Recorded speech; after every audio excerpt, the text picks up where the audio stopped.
Hey everyone, this is LYS from Laddering Your Success, and you're listening to the LYS Podcast. Good afternoon and welcome one and all to EduSteps, the online mentoring podcast powered by Laddering Your Success. I'm LYS co-founder of Laddering Your Success, and I'm honored to be joined as always by my fellow co-founder and LYS creator, Festus Amoye. Festus, how you doing today?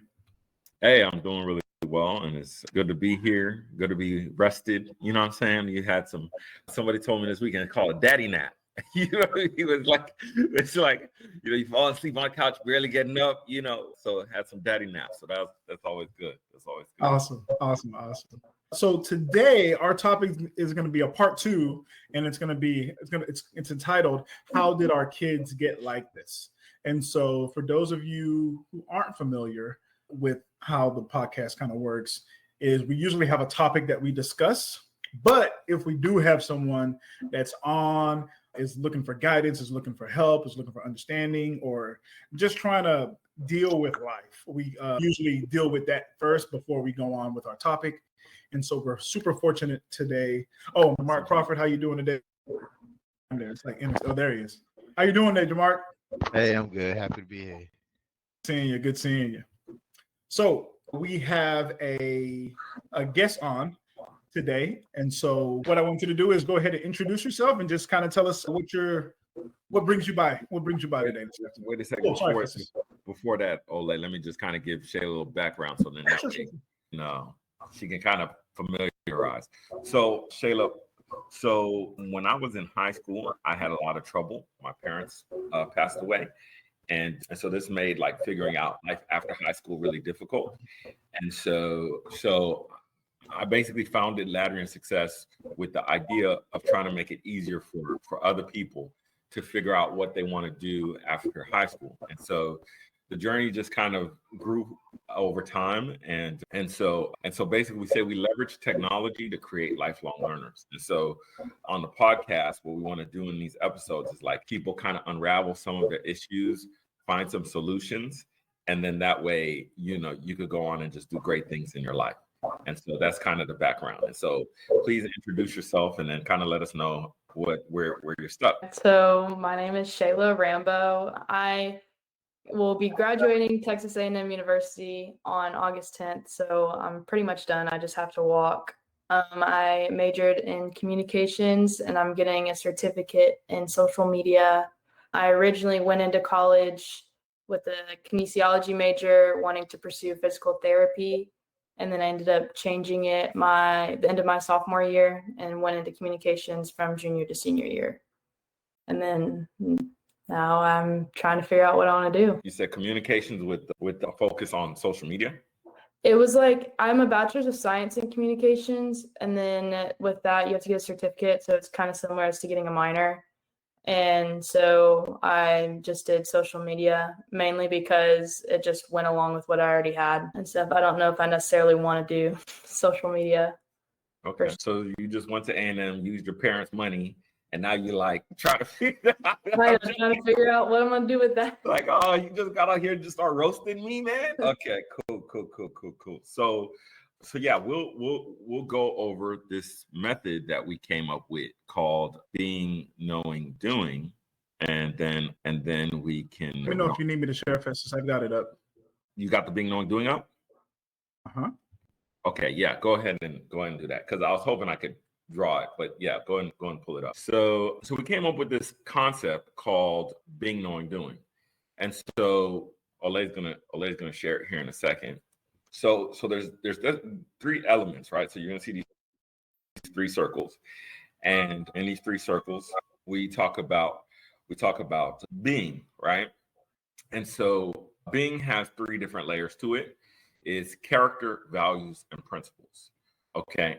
And so when we talk about character, we don't really mean just like good moral character. We mean like what wakes you up in the morning. What are you excited to do when you get up? Right? What's that thing that you look forward to? As we used to say, in the 2000s, ooh, that gave me life. You know what I'm saying? So what's that thing that, it's kind of like Zelda, you pick up the coins, Sonic, you know what I'm saying? What's that thing that gives you life? gives you The motivation. reference may be dated for her. No, she should get Sonic. She should get Sonic. Yeah, Sonic. They just made a They just made a movie. Yeah. Yes. Oh yeah. I know Sonic the Hedgehog. Yeah. Yeah. Yes, I played that game. Exactly. You know what I'm saying? I'm trying to make him feel old. And exactly. Look, at least I got hair, bro. I still got hair. You know what I'm saying? So it might be some grays in it, but I still got hair.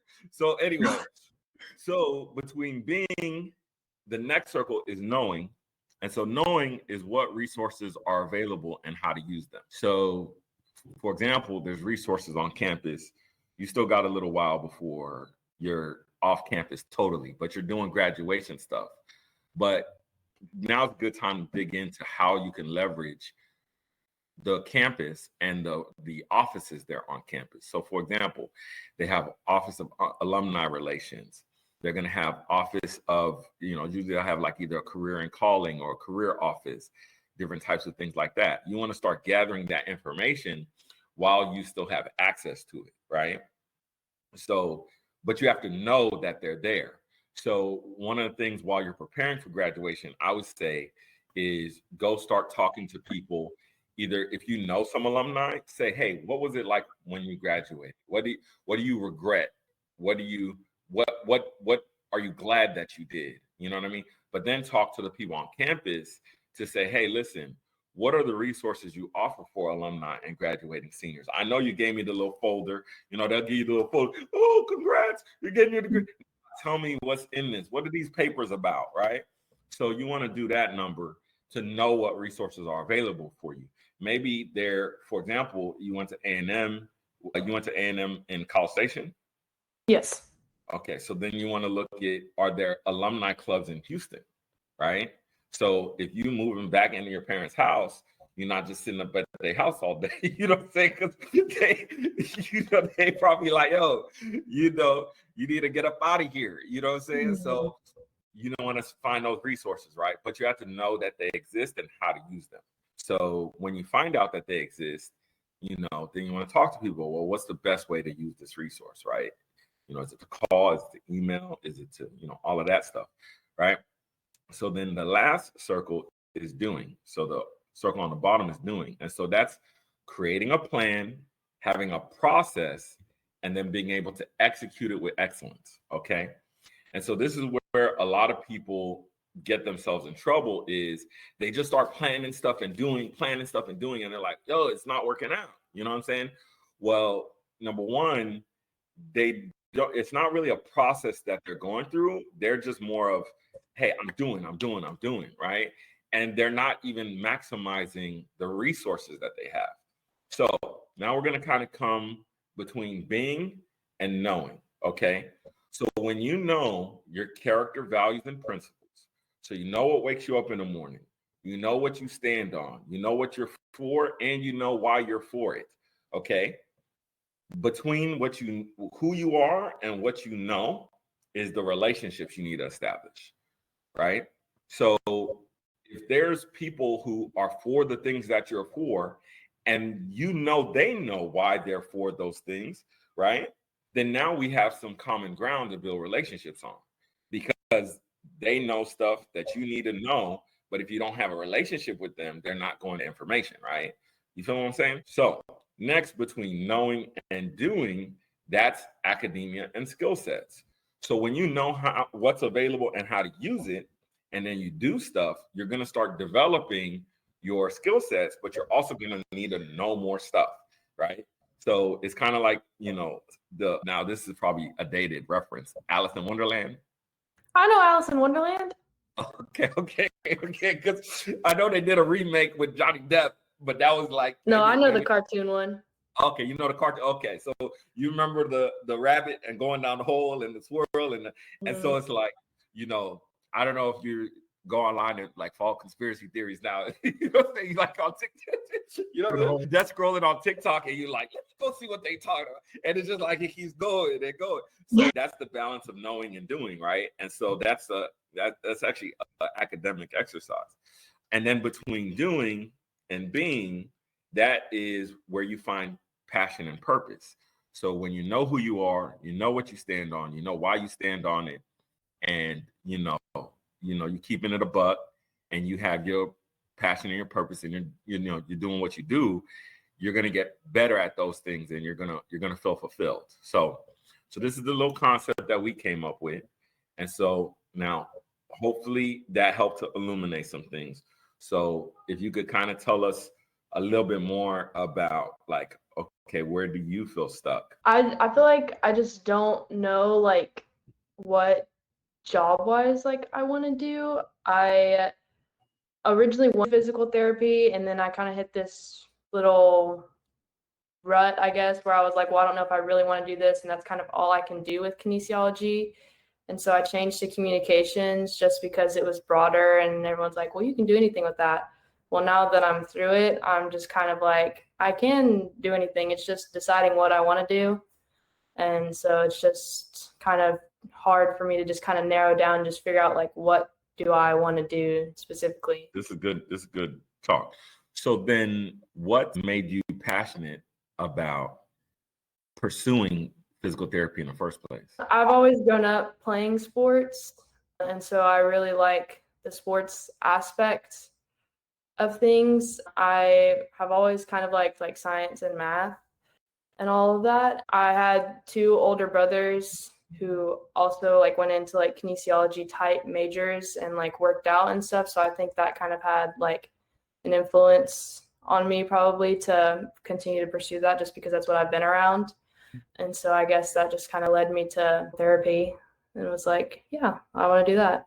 And so Cool. So what made you say, nah, I ain't doing that no more? I think, well, it was like as I was getting into certain sciences, I was like, this is getting really hard and overwhelming. And it was like it was chemistry. And I didn't have to take another chemistry class, but it was like beating me down. Like I was like struggling, and then like just lost all passion to like study or continue to do anything for it. And I'm like, if I can't even get through this class, how am I supposed to get through anatomy, physiology, like all the stuff that's coming up, physics and things like that? And so I was like, is this even what I want to do if I'm losing like my drive for it so easily? And like there was all of this stuff that I should have already been doing, like shadowing, and then having to go to more school after I finished this 4 years of school, and it's going to be even more competitive. And how narrowed down it is, it's like I knew people that were like, I felt like were more passionate about it than I was. And so I was like, maybe it's just not the right fit for me. And then yeah, so I was just like, maybe I should just change out of this. So what sport did you play? I played volleyball. Okay, and what was your position? I played outside hitter, and I also played right side. Okay, so a lot of times you were basically kind of the saving grace, yeah, on the squad. I mean, I guess. Like basically in a match, it's like, yo, if Shayla don't get it, we in trouble, right? Yeah, I mean, yeah, I guess so, because I mean, that position, they feed you pretty much any ball that's easy. So I want to kind of go through this, because I'm going to say some stuff that's probably going to maybe get under your skin. And since you play sports, hopefully your skin's tough enough. Okay. Mm-hmm. But the way to win in life is to do hard things, right?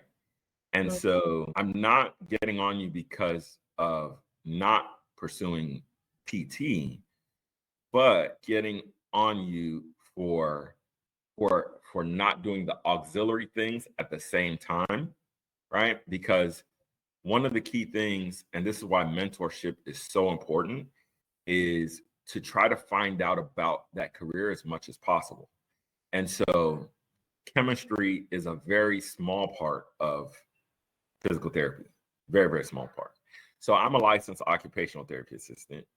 And so that's why I know about this.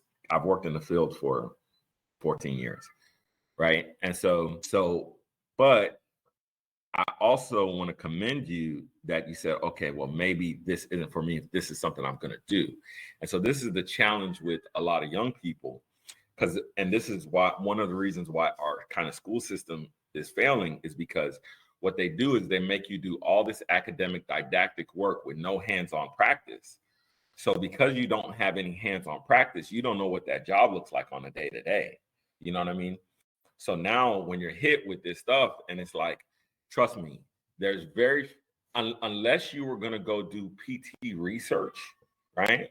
And I'm talking about PT research like investigating drugs and how they, impact the body. Unless you were going to go do like PT research in terms of like work in a lab, you're not going to do any chemistry. Zero.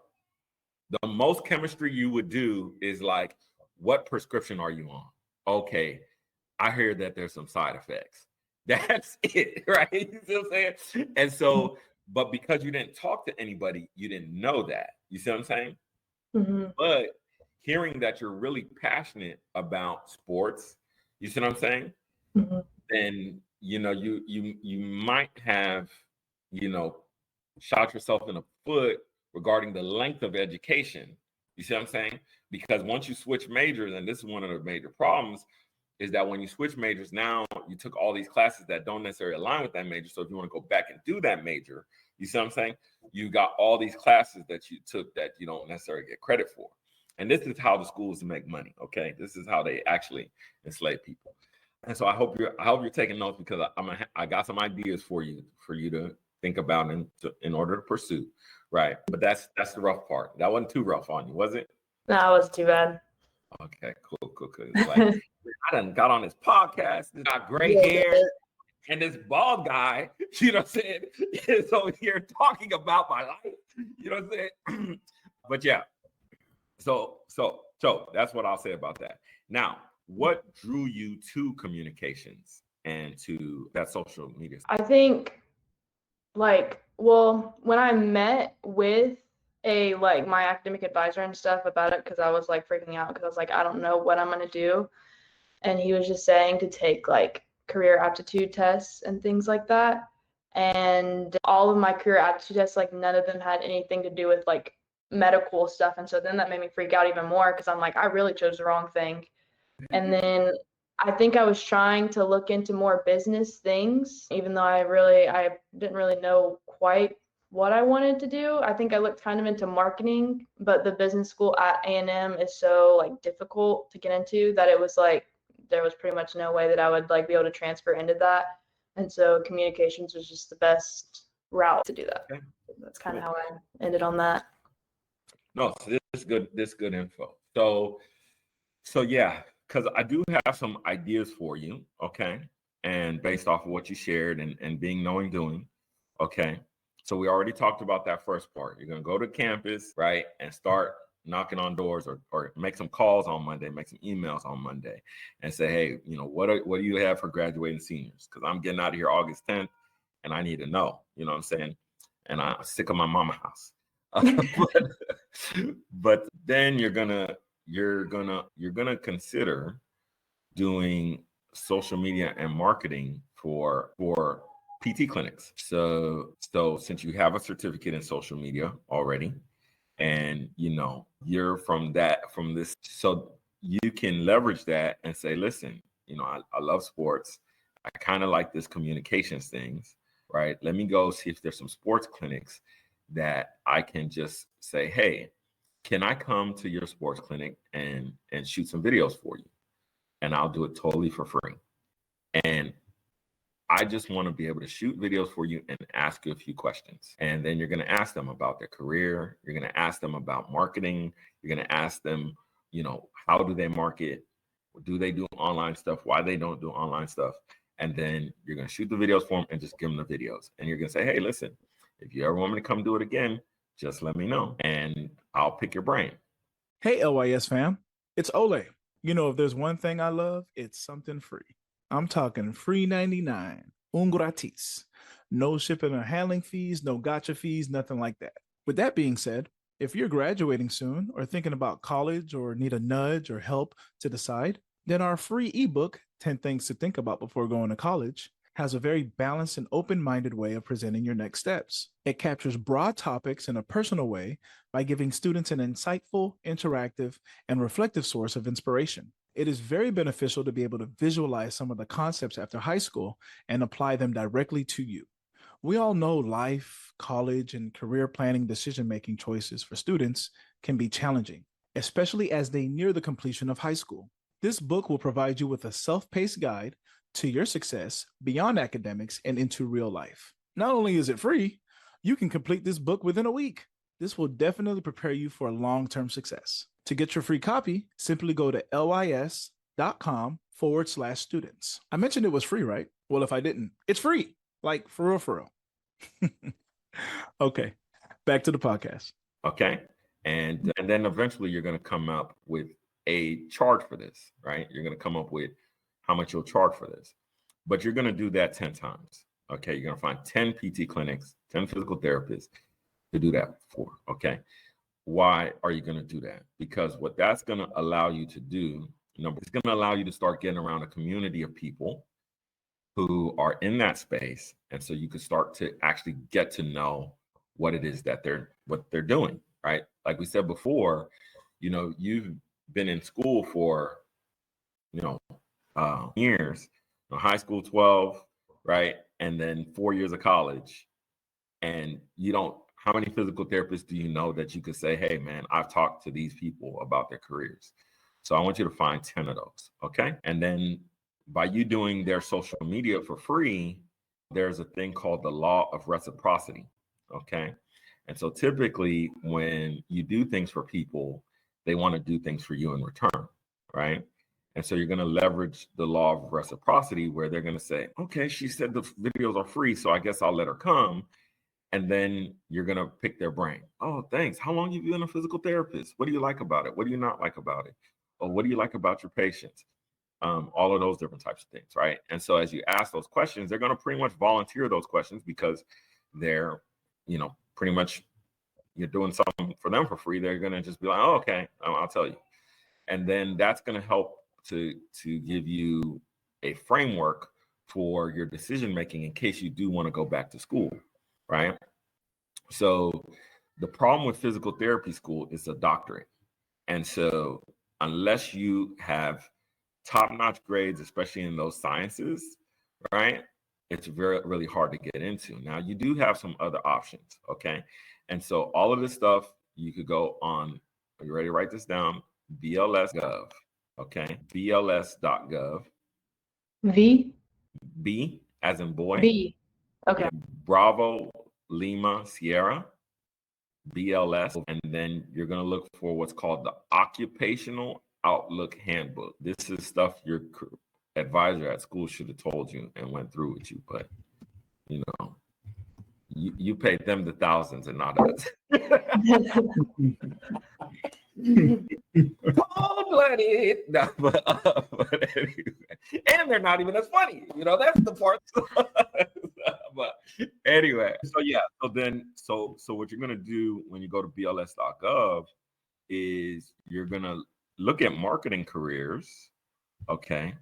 But then you're also gonna look at physical therapy aligned careers. Yeah. And so Olay went ahead and pulled it up for us. And so Olay on that search the handbook, put in physical therapy. And so in this handbook, it's actually a phenomenal resource.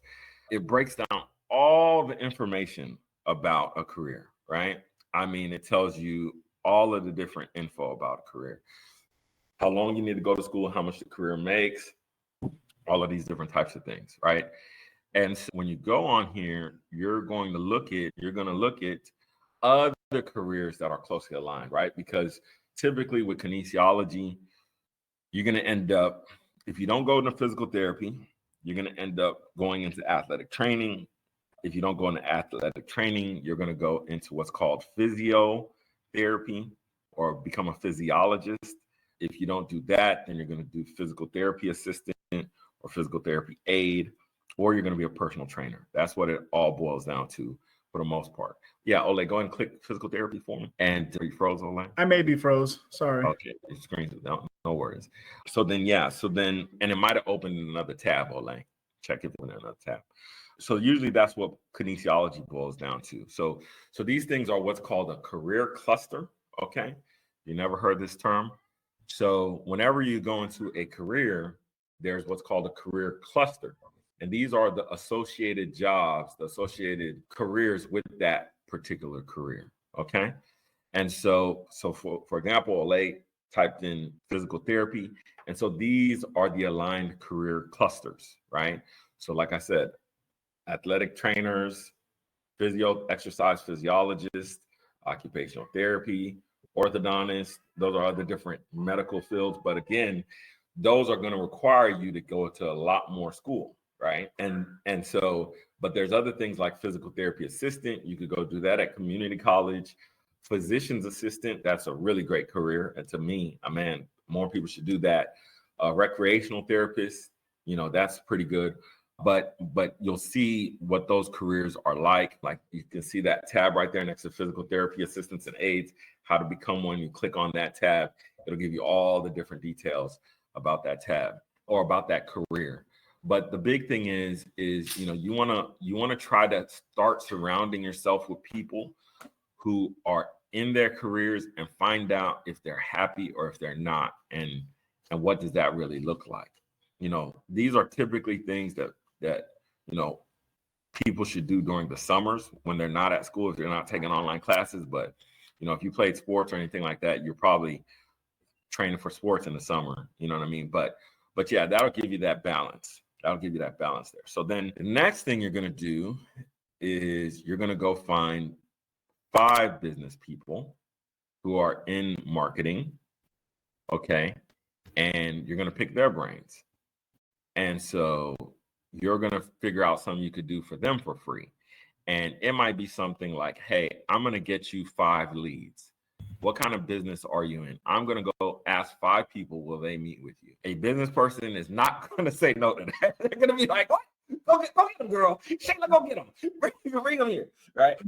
And so when you do that, it's going to then again trigger the law of reciprocity. So now you're going to be balanced out between the physical therapy people and then the business people, right? And why would I go more physical therapy than business is because this physical therapy is a very competitive space, okay? It's competitive in the sense of growing your practice, because when you have a private practice, you need to treat the patients, but then you need to do the business stuff to grow the practice. And most physical therapists who go to school, they go to school for being a physical therapist, not a business person. You see what I'm saying? And so the thing is that communications and creating content and all of those different aspects, they need that, right? And so again, I'm not telling you what to do. I'm just giving you suggestions. Ultimately, you might want to either start a business or a side hustle where you're creating their content. You could get, 5 or 10 clients where you say, hey, look, I'm going to charge you $500 a month or something like that, $1,000 a month, and I'm going to drop by once or twice a month to create your content for you. And most physical therapists would be like, man, that's dope. And then, I could give you the whole business plan, but then I'm gonna have to really charge you. And Shayla ain't got no money because you ain't got no job. But I'm sorry.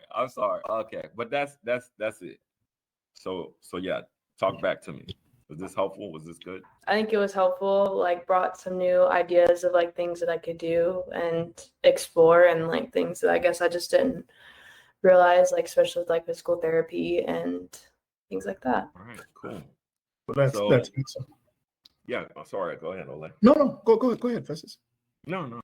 I was gonna say I'll probably send her some K guy stuff as well, just so she can kind of just do a little recap. But I mean, I think what you said was perfect. Everything on that BLS is just super, super key. That's one of the best resources out there of free information that's accurate about the outlook. And so it's kind of like I told you in church today. A lot of people go to school and they kind of pick something, or a lot of people will go to college and they'll just do the degree. They'll just do it to do it, right?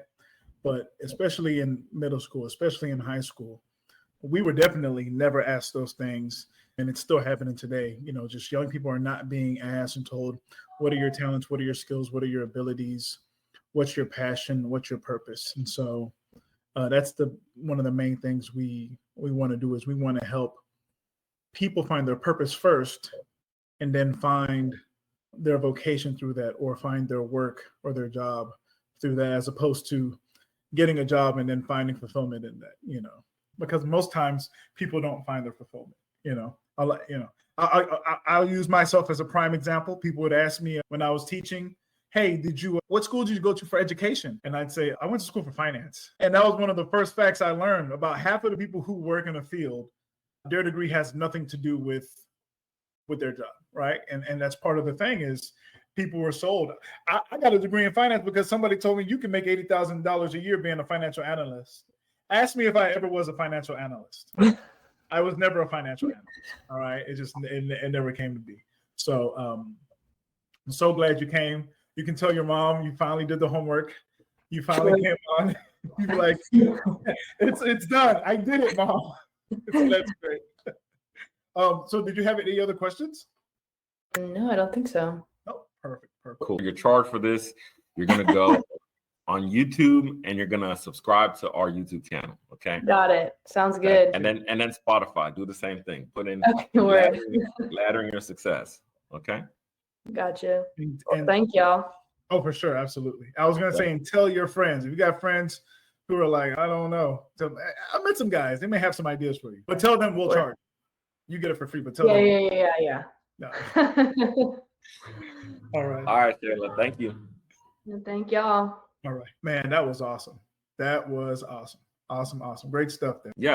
Thanks for inviting her and bringing her by. To me, that's what it's all about, to be able to do that. So yeah. Absolutely. I'll make sure I shout out Trina Rambo.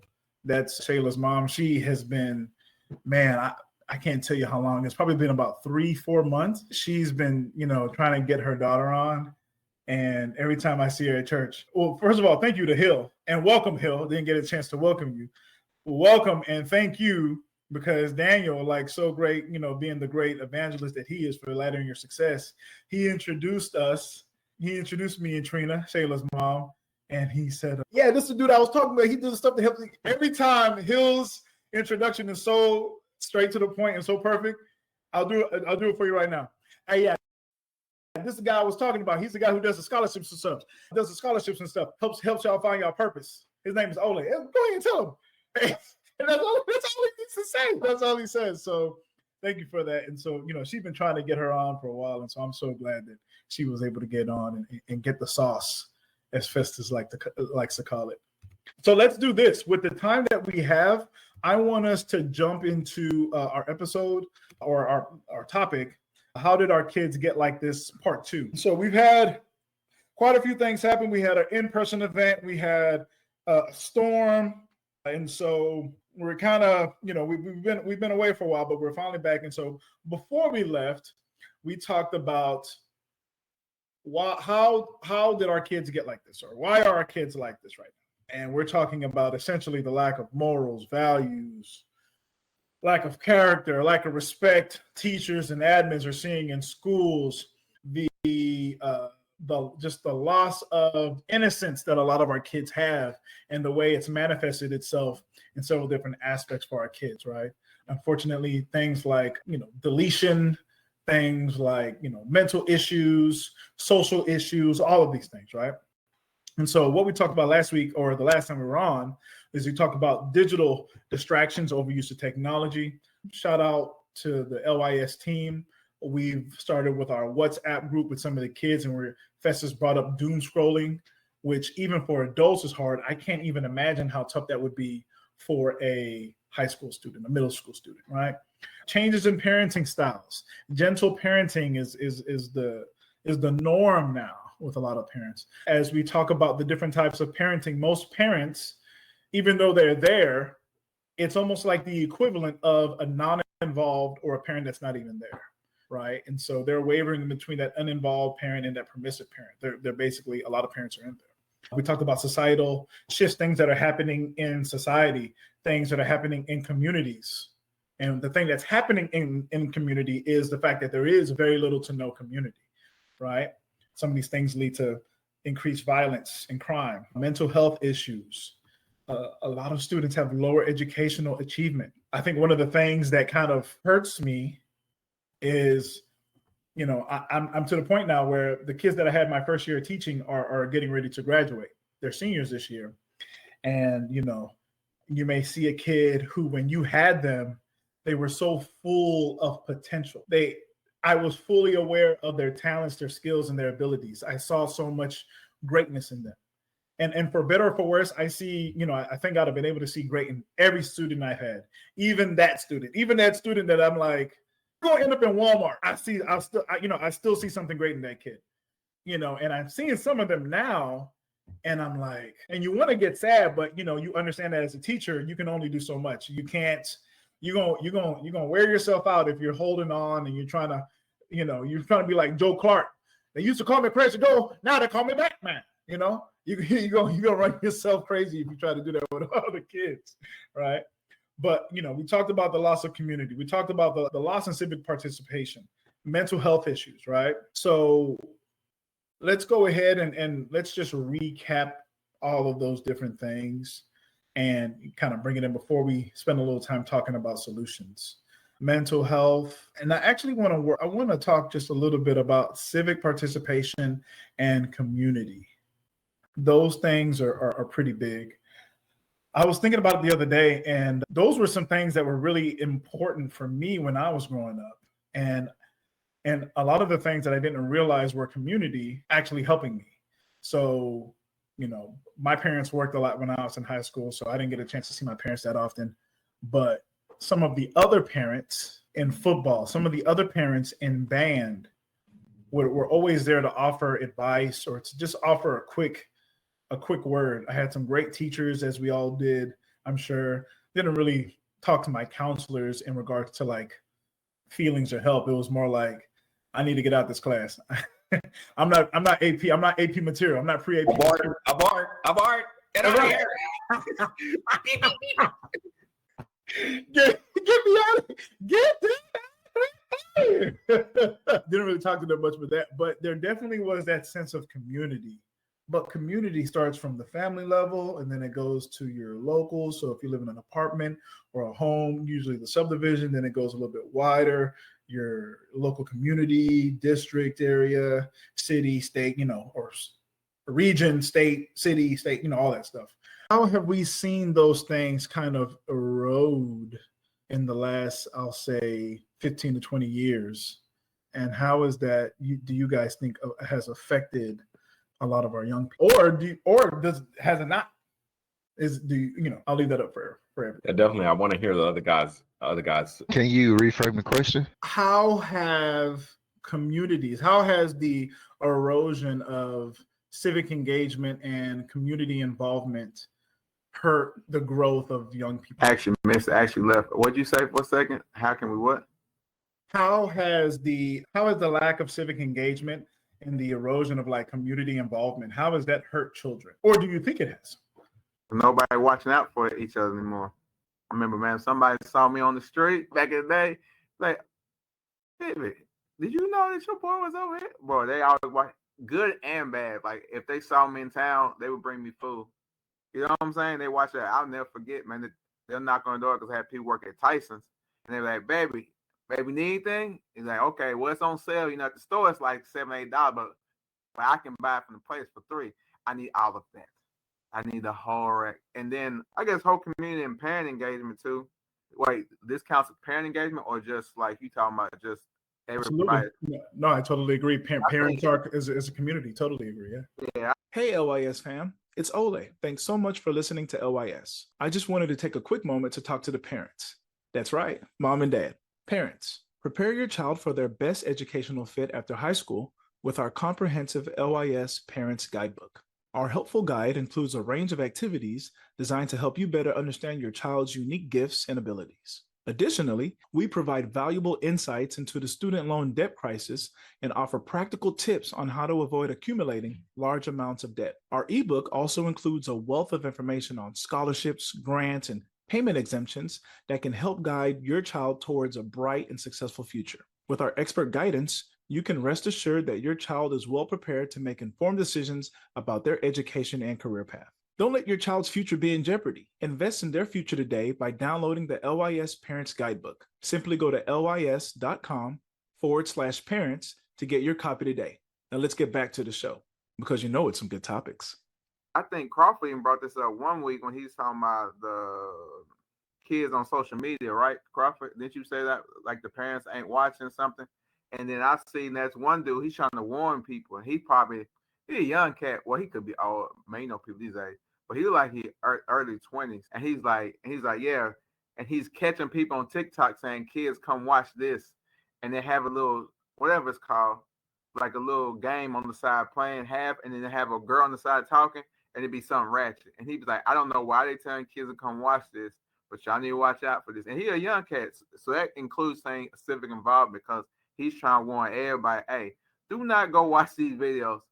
This stuff is not for kids or for adults, really. So yeah, that stuff is very important. The community is very important. I think a lack of civic engagement leads to a lack of just role models and community leaders that can make those genuine connections with the students or just children within the community. And those type of mentors and mentorships are basically non-existent within the community. So because of the lack of the ability to have that engagement and make these connections, if we have, and I'm referencing within our school district, that's LYS, most of the parents work multiple jobs and single families and things of that nature. So if this particular household doesn't have a father, right, you have a community of men who are looking out and guiding the young males and vice versa with the women and the girls in the community and things of that nature, and just other kind of collective activities. Just a lack of that mentorship and guidance there. Yeah, I'll piggyback what Crawford was saying, but go a little bit different with it. I think one of the problems is there was little to no civic engagement to begin with. You know, that's one of the funny things I think about American society is that American society, sometimes we expect people to live in society without any training. So like, if you think about how they're talking about go vote, they're showing kids in high school the voting machines and stuff like that. It doesn't make any sense to me why junior and senior year of high school, the people don't just bring the voting machines and show everybody how to vote in high school. It doesn't make any sense to me why when they do some of these different community dynamics, whether it be city hall or, local government offices, that this isn't a primary focus of like, hey, these are these offices and these are how they work.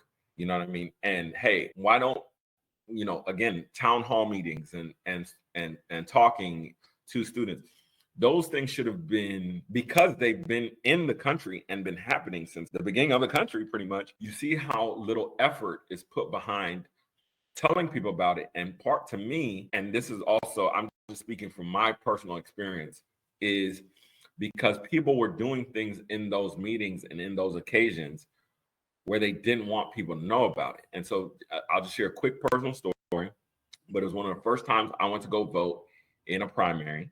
And in that primary, it happened to be for when President Obama was running. And so, I had just turned 18. So people are like, yo, you gonna go vote? You gonna go vote? I'm like, I've never voted before. You know what I'm saying? And they're like, let me say I just turned 18 and I just turned 18 and gotten out of the military. So before I was always gone. And so this time I was actually home. And so people are like, yo, you gonna go vote? You gonna go vote? And so I'm like, I don't even know, what I'm voting for. What's that about? It's people, first black president, go vote. And so I'm like, let me at least go check it out. And so I go, and me, I'm kind of always just like, man, let me see what's going on. So I'm kind of chilling in the cut while I'm waiting my turn to vote. And, people will vote. And then there was some women there. There were older women of a different race saying, hey, you voted. Thank you so much. You could leave now. I'm like, why are they telling people to leave?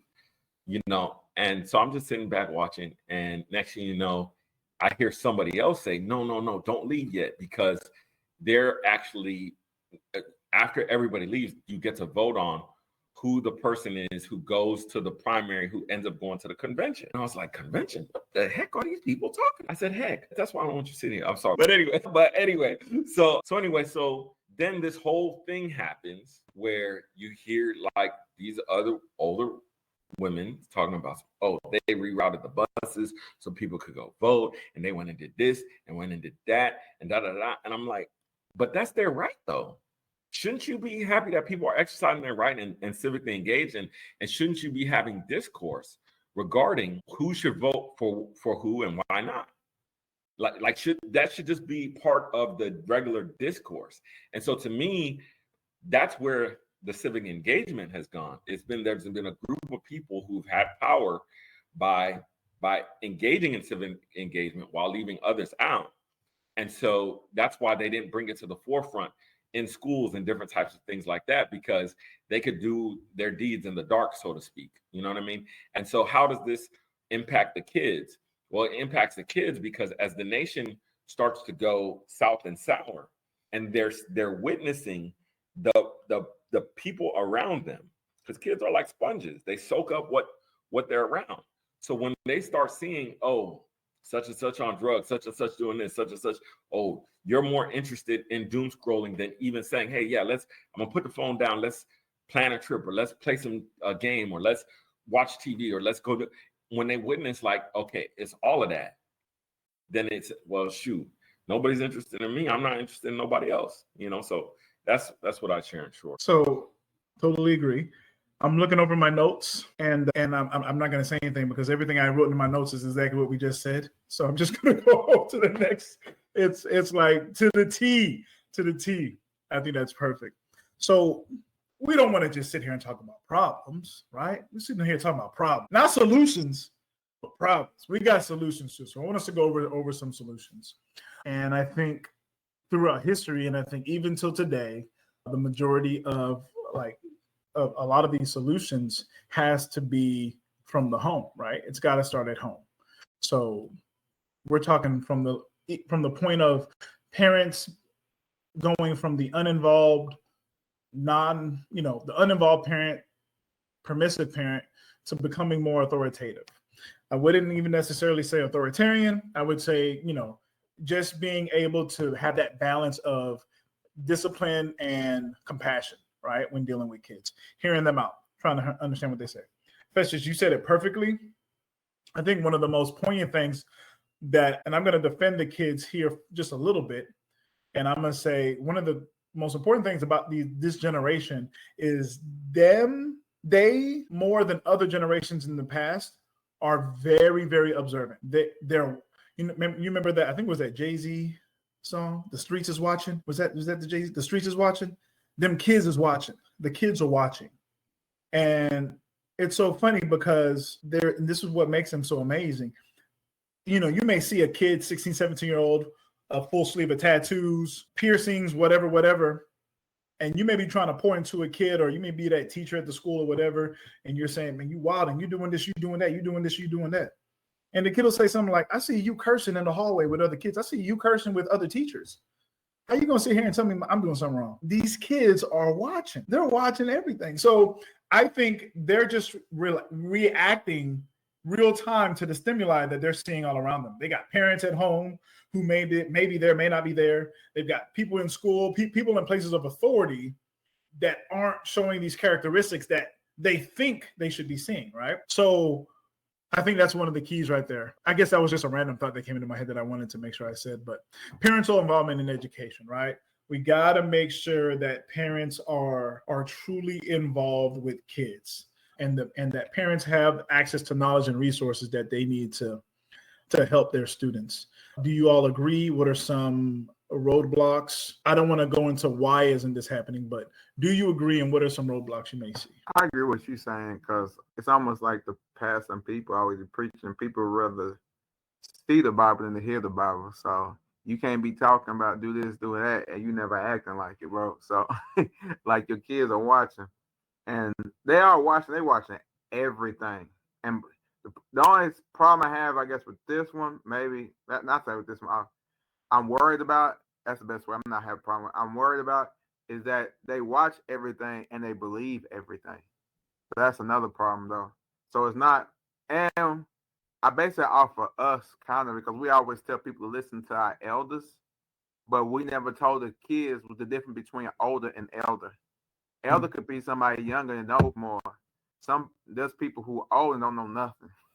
They like how them old people say old fools or stuff like like that. So I guess they watching everything, bro. They soaking up everything, and we need to make sure that they're soaking up the right information. Totally agree. Man, I think he said something really powerful there, which is the difference between older and elder. I seen it another way that person put it, that there's a difference between growing up and growing older. It's like, there's some people who don't ever really grow up. They don't mature. They just, their bodies get bigger. And then that's it. You know what I mean? And so I think that's a huge thing, which, it's funny, but I try to work that out because, again, like you said, Hill, growing up, it was, mind your elders. Okay. You know what I'm saying? And me and Ole was having a conversation a while back, like, was that a week ago? We were talking about, like, Nigerian parties, and there's like little customs, little unspoken rules about Nigerian parties. And it's like, who can go ask for their food and just leave a party? Really? You know what I'm saying? Like that's a thing. You know what I'm saying? Give me my Heineken and the go plate, and I gotta make a move. And we were like, man, by now we should be in that age bracket. But some of these functions aren't even happening anymore. You know what I'm saying?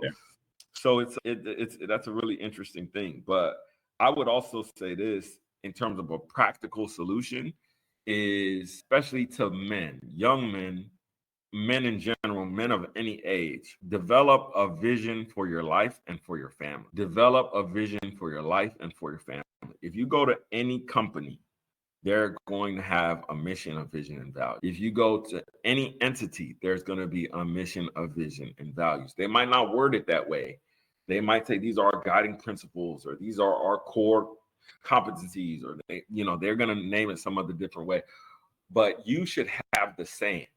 And so I think the vision is really, really important, but also to be missionally minded as a family.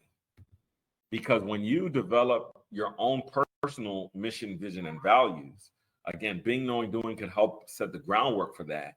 You're able to see, like, okay, this person or this relationship isn't serving that. You know what I mean? And it also tells you, well, these actions I'm currently doing are not serving that.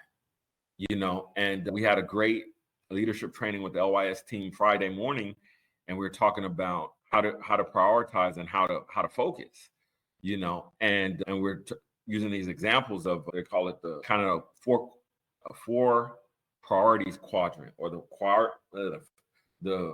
priorities quadrants. And so we're talking about people major in the minors, people major in the urgent, important matrix. Yeah, thank you. Yeah, this is why you got to subscribe to our YouTube. But people major in the minors. What they do is they will take things that are not important and not urgent and prioritize those things. Man, you watching the game later? Yeah, I'm watching the game. Okay, the whole day, what you wearing to the game? What you gonna show up to the game? What cologne you wearing to the game? And their whole life becomes about the non-urgent and the non-important. And this is the thing that really hit me. Like, I love football. I used to literally live for football. And now you're seeing the people who played become coaches. You know what I'm saying? And so it's like, dang, the people that we looked up to are now the sports broadcasters and the coaches and the this and the that. And you're like, so if I would have kept spending my whole life and time watching them, my life would have passed me by watching somebody else live theirs. And I think that's what's happening to a lot of people on TikTok and social media. So again, parents, especially men, if you're hearing this, why? Because if you have a mission, vision, and values for yourself, it just makes you a more attractive man, right? It really does. You want like a hotter chick? Oh, no, that's like LYS dating and romance, LYS balloon pop. You know what I'm saying? What's your mission, vision, and values? You know what I'm saying? But anyway, that's all I got to share. Do the values align? Do you have alignment? Oh, man, wonderful. The next thing I was going to say was social media. But the funny thing about social media and, this digital technology is, if you're a young person, your parents should be kind of over that for you. And so, those things kind of go hand in hand. And that's why I kind of said it all starts with the parents. And so let me quickly kind of go over this list, and then we can, if you hear anything that speaks to you, you can speak on it, and then we can close. So we talked about digital technology. We talked about social media and just the impact that it has on young people, limiting that, educating yourself about like just what happens when you're on your phone for too long and how that can affect you, and how you can create some healthy habits using your digital device, using digital technology. And just thinking about these things from a logical standpoint, right? A logical perspective, right? If there are programs that help talk about digital, literacy, or just how to regulate yourself, how to know when you're spending too much time and things that you can do. They've got apps for a lot of these things, and I can tell you this, speaking from a personal standpoint, it's one of those things where things like LYS are super, super important, because you do have to have a very good understanding of yourself. I think when you think about genetics and some of the habits that you kind of get passed down from your mom or your dad, sometimes parents may have an addictive personality and they may not even know it, right? So that goes down to the kid. The kid doesn't know why, they woke up at 10 a.m. It's 3 o'clock. You've been in bed all day, right? You didn't do anything. You literally just mindlessly droiding on your phone, right? And so this is why it's super, super important to understand. The more you kind of understand about yourself, your history, which is, thank you, Festus, for just starting LYS. I still remember in the book, In Laddering Your Success, just the importance you put on talking to your parents about what they did, and what their parents' parents did before them, and what their parents' parents' parents did before them. It helps you get a good understanding of where you kind of lie in this family tree of these, massive system of stems, right? And it's just it's a really, really powerful thing when you take a step back and take a look at those things. So talked about digital technology there. And of course, things that can happen in the school. I'm going to lump schools and community engagement together just for primarily for time's sake. So districts can do a lot as far as programs to help students, help parents, help students. And I think communities can do a lot. I think we're really fortunate because we're in an area community that really, really tries to help a lot of these students and a lot of parents for that part deal with those things. But that's just a quick little synopsis of some things that can be done from the micro, the very, very micro, the family, and then kind of going out a little bit further, right? And so if anyone has anything they want to drop in or chime in on, or anything that we may have missed, go ahead and you can let us know before we close. Did we hit the nail on the head with the hammer? Pretty close, at least. Starting to make a birdhouse. All right, cool. All right, folks. Well, this was a very, very, this is a great show. We helped someone and we got to finish part 2. So this was awesome. Super, super thankful for Shayla coming on and kind of just discussing what she was going over and going through. And hopefully she got some really, really good advice to kind of help her along the journey and the path. And really, really love this conversation about how our kids got here and things that we can do to help them out. I think I'll close with this. For so long, to your point earlier, Festus, so many people thought it was beneficial for them to withhold information or to keep information to certain closed groups of themselves. When those things happen, right, every action has a reaction. There's a consequence for every action. And so it seems as if those who were hiding or withholding a lot of this information created this problem where they say things like, we have a crime issue, these young kids are lost, they're causing these problems. And a lot of actions by others almost led directly to some of the consequences of things like crime, of things, like violence, social issues, lack of civic and community engagement. When you take away useful access, useful resources to certain communities, things like this happen.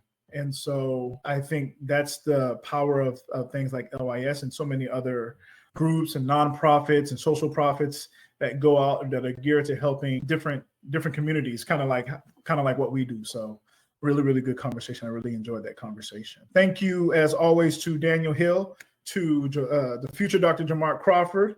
I'm Ole Sharanki. This is Festus Samoye.